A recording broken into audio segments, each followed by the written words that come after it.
ಎಲ್ಲರಿಗೂ ನಮಸ್ಕಾರ. ಇವತ್ತಿನ ವಿಡಿಯೋದಲ್ಲಿ ನನಗೆ ಒಬ್ಬರು ಅಡುಗೆ ಭಟ್ರು ಹೇಳಿಕೊಟ್ಟಂಥ ಸೌತೆಕಾಯಿ ಕೊದ್ಲು ಮಾಡಿ ತೋರಿಸ್ತಾ ಇದ್ದೇನೆ.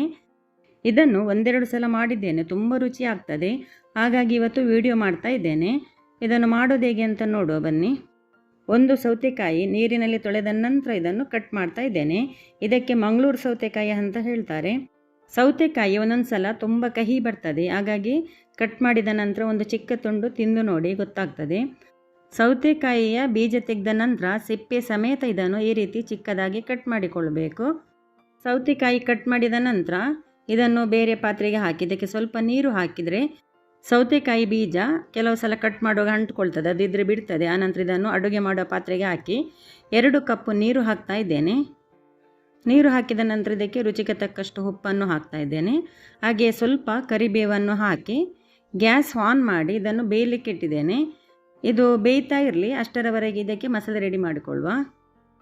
ತವ ಬಿಸಿ ಆಗಲು ಇಟ್ಟು 1 ಟೀ ಸ್ಪೂನ್ ತೆಂಗಿನೆಣ್ಣೆ ಹಾಕಿದ್ದೇನೆ, ಅಥವಾ ಯಾವುದೇ ಕುಕ್ಕಿಂಗ್ ಆಯಿಲ್ ಯೂಸ್ ಮಾಡ್ಬೋದು. ಇದಕ್ಕೆ 5 ಬ್ಯಾಡಗಿ ಮೆಣಸು ಮತ್ತು ಸ್ವಲ್ಪ ಕರಿಬೇವು ಹಾಕಿ ಮಧ್ಯಮ ಉರಿಯಲ್ಲಿ ಮೆಣಸು ಚೆನ್ನಾಗಿ ಫ್ರೈ ಆಗುವವರೆಗೆ ಫ್ರೈ ಮಾಡಿಕೊಳ್ಬೇಕು. ಈಗ ಅದೇ ತವಕ್ಕೆ 1 ಟೀ ಸ್ಪೂನ್ ಎಣ್ಣೆ ಸೇರಿಸಿ 1/4 ಟೀ ಸ್ಪೂನ್ ಕಾಳು ಮೆಣಸು, 1/4 ಟೀ ಸ್ಪೂನ್ ಮೆಂತೆಕಾಳು, ಒಂದು ಚಿಕ್ಕ ತುಂಡು ಅಂಟು ಹಿಂಗು ಹಾಕಿದರೆ ಪರಿಮಳ ಚೆನ್ನಾಗಿರ್ತದೆ. ಈಗ ನೋಡಿ ಎಷ್ಟು ಚಿಕ್ಕ ತುಂಡು ಹಾಕಿದ್ದೇನೆ. ಇದನ್ನೆಲ್ಲ ಸಣ್ಣ ಹುರಿಯಲ್ಲಿ ಸ್ವಲ್ಪ ಹೊತ್ತು ಫ್ರೈ ಮಾಡಿಕೊಳ್ಬೇಕು. ಅನಂತರ ಇದಕ್ಕೆ 1 ಟೀ ಸ್ಪೂನ್ ಉದ್ದಿನಬೇಳೆ, 1 ಟೀ ಸ್ಪೂನ್ ಕಡಲೆಬೇಳೆ ಹಾಕಿ ಈ ಉದ್ದಿನಬೇಳೆ ಮತ್ತು ಕಡಲೆಬೇಳೆ ಕಲರ್ ಚೇಂಜ್ ಆಗುವವರೆಗೆ ಇದನ್ನು ಸಣ್ಣ ಹುರಿಯಲ್ಲಿ ಫ್ರೈ ಮಾಡಿಕೊಳ್ಬೇಕು. ನೋಡಿ, ಇವಾಗ ಉದ್ದಿನಬೇಳೆ ಕಲರ್ ಚೇಂಜ್ ಆಗಿದೆ, ಕಾಣ್ತಾ ಇದೆ, ಸ್ವಲ್ಪ ಬ್ರೌನ್ ಆಗಿದೆ. ಈ ರೀತಿ ಚೆನ್ನಾಗಿ ರೋಸ್ಟ್ ಆದ ನಂತರ ಇದಕ್ಕೆ 1 ಟೀ ಸ್ಪೂನ್ ಜೀರಿಗೆ, 1 ಟೇಬಲ್ ಸ್ಪೂನ್ ಕೊತ್ತಂಬರಿ ಬೀಜ ಹಾಕಿ ಇದನ್ನು ಕೂಡ ಸಣ್ಣ ಹುರಿಯಲ್ಲಿ 1 ನಿಮಿಷ ಫ್ರೈ ಮಾಡಿದ ನಂತರ ಇದಕ್ಕೆ ಅರ್ಧ ಕಪ್ ತೆಂಗಿನ ತುರಿಯನ್ನು ಸೇರಿಸ್ತಾ ಇದ್ದೇನೆ. ತೆಂಗಿನ ತುರಿ ಹಾಕಿದ ನಂತರ ಸಣ್ಣ ಹುರಿಯಲ್ಲಿ 3 ನಿಮಿಷ ಫ್ರೈ ಮಾಡಿ ತೆಗೆಯಿರಿ.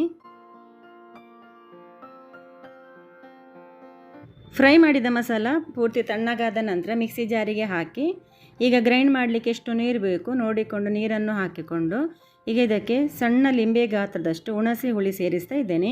ಬೀಜ ಇದೆಯಾ ನೋಡಿ, ಬೀಜ ಇದ್ದರೆ ತೆಗೆದು ಹಾಕಿ, ಅಥವಾ ಹುಣಸೆ ಹುಳಿಯನ್ನು ನೀರಿನಲ್ಲಿ ನೆನೆಸಿಟ್ಟು ಆ ನೀರನ್ನು ಕೂಡ ಹಾಕಿಕೊಳ್ಬೋದು. ಈಗ ಈ ಮಸಾಲೆಯನ್ನು ಗ್ರೈಂಡ್ ಮಾಡಿ ತಂದಿದ್ದೇನೆ. ಈಗ ಬೇಯಲಿಕ್ಕಿಟ್ಟ ಸೌತೆಕಾಯಿ ಕೂಡ ಬೇಯ್ತಾ ಬಂದಿದೆ ನೋಡಿ. ಇವಾಗ ಇದಕ್ಕೆ 1/4 ಟೀ ಸ್ಪೂನ್ ಅರಿಶಿನ ಪುಡಿ ಸೇರಿಸಿ, ಹಾಗೆ ಇಲ್ಲಿ ಕುಕ್ಕರಲ್ಲಿ 1/4 ಕಪ್ ತೊಗರಿಬೇಳೆಯನ್ನು 1 ಕಪ್ಪು ನೀರು ಹಾಕಿ 3 ವಿಸಲ್ ಬರೋ ತನಕ ಬೇಯಿಸಿಟ್ಟಿದ್ದೇನೆ. ಈಗ ಇದನ್ನು ಸ್ವಲ್ಪ ಈ ರೀತಿ ಮ್ಯಾಶ್ ಮಾಡಿ ಆನಂತರ ಇದನ್ನು ಬೇಯಲಿಕ್ಕಿಟ್ಟ ಸೌತೆಕಾಯಿ ಜೊತೆ ಸೇರಿಸಿಕೊಳ್ಬೇಕು.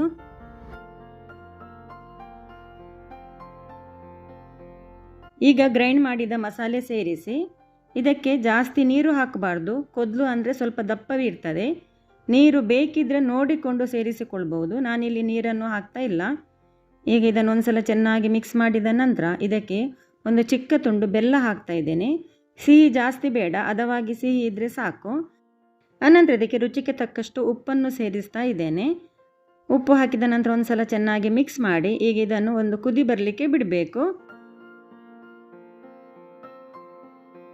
ಇವಾಗ ಚೆನ್ನಾಗಿ ಕುದಿ ಬಂದಿದೆ. ಈಗ ಒಂದ್ಸಲ ಮಿಕ್ಸ್ ಮಾಡಿ ಆನಂತರ ಗ್ಯಾಸ್ ಫುಲ್ಲು ಸ್ಲೋ ಇಟ್ಟು ಇದಕ್ಕೆ ಒಗ್ಗರಣೆ ರೆಡಿ ಮಾಡುವ. ಅಷ್ಟರವರೆಗೆ ಇದು ಕುದೀತಾ ಇರಲಿ. ಈಗ ಒಗ್ಗರಣೆಗೆ ಸ್ವಲ್ಪ ತೆಂಗಿನ ಎಣ್ಣೆ ಹಾಕಿ ಹಾಗೆ ಅರ್ಧ ಚಮಚ ಸಾಸಿವೆ ಚೆನ್ನಾಗಿ ಸಿಡಿದ ನಂತರ 2 ಒಣಮೆಣಸನ್ನು ಕಟ್ ಮಾಡಿ ಹಾಕಿದ್ದೇನೆ. ಆನಂತರ ಸ್ವಲ್ಪ ಕರಿಬೇವು ಹಾಕಿ ಸ್ವಲ್ಪ ಫ್ರೈ ಮಾಡಿದ ನಂತರ ಒಗ್ಗರಣೆಯನ್ನು ಕೊದ್ದಲಿಗೆ ಹಾಕಿಕೊಳ್ಬೇಕು. ಆನಂತರ ಒಂದ್ಸಲ ಚೆನ್ನಾಗಿ ಮಿಕ್ಸ್ ಮಾಡಿ ಕೊನೆಗೆ ಇಲ್ಲಿ ಸ್ವಲ್ಪ ಕಟ್ ಮಾಡಿದ ಕೊತ್ತಂಬರಿ ಸೊಪ್ಪು ಹಾಕಿ ಇದನ್ನು 1 ನಿಮಿಷ ಕುದಿಲಿಕ್ಕೆ ಬಿಡಲಿ. ಆನಂತರ ಗ್ಯಾಸ್ ಆಫ್ ಮಾಡಿ ಈಗ ರುಚಿಯಾದ ಕೊದ್ಲು ರೆಡಿಯಾಗಿದೆ. ಕೊದ್ಲು ಸ್ವಲ್ಪ ನೋಡಿ ಈ ರೀತಿ ದಪ್ಪ ಇರ್ತದೆ. ಸಾಂಬಾರು ಅಂದರೆ ಸ್ವಲ್ಪ ತೆಳು ಇರ್ತದೆ, ಸಾರು ಅಂದರೆ ನೀರಾಗಿರ್ತದೆ. ಈ ರೀತಿ ಸೌತೆಕಾಯಿ ಕೊದ್ಲು ಒಂದ್ಸಲ ಮಾಡಿ ನೋಡಿ, ತುಂಬ ರುಚಿ ಆಗ್ತದೆ. ಹಾಗೆಯೇ ಇವತ್ತಿನ ಈ ರೆಸಿಪಿ ಇಷ್ಟ ಆದರೆ ಲೈಕ್ ಮಾಡಿ, ಶೇರ್ ಮಾಡಿ. ವಿಡಿಯೋ ನೋಡಿದ್ದಕ್ಕೆ ಧನ್ಯವಾದ.